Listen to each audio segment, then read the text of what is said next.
الفتنة قاعدة توصل لآخرها، والمفاجآت ما زالت تتوالى. بعد موت الأخت، شنو اللي يستنى في الأخوة؟ شكون المجرم الحقيقي؟ وشنية النهاية اللي صدمت المتابعين؟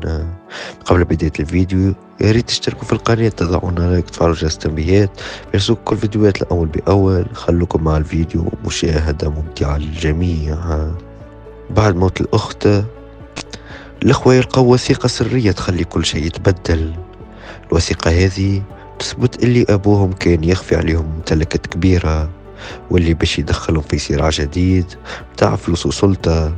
لكن الصدمة الكبيرة، وثيقة فيها تفاصيل خطيرة على وفاة الحرب السلامي، واللي طلعت جريمة قتل وليست وفاة طبيعية.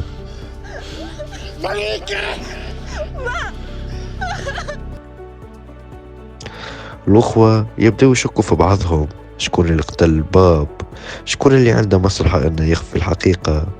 إدريس يحاول يستولي على الثروة وحده، وأخوه يكتشف حقائق تخليه يشك في عائلته.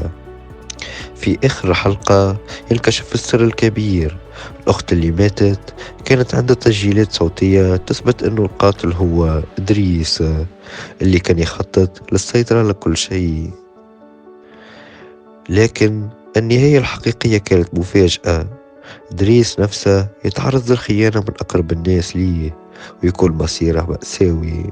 وهكا نكونوا وصلنا نهاية قصة مسلسل الفتنة، مسلسل اللي عايشنا فيه لحظات من التوتر والإثارة. شنية رايكم في النهاية؟ عجبتكم ولا كنتم تتوقعوا حاجة أخرى؟ اكتبوا لنا رايكم في التعليقات، وما تنسوش اللايك والاشتراك في القناة ليصلكم فيديوهات الجديدة أول بأول. ويلا مع السلامة.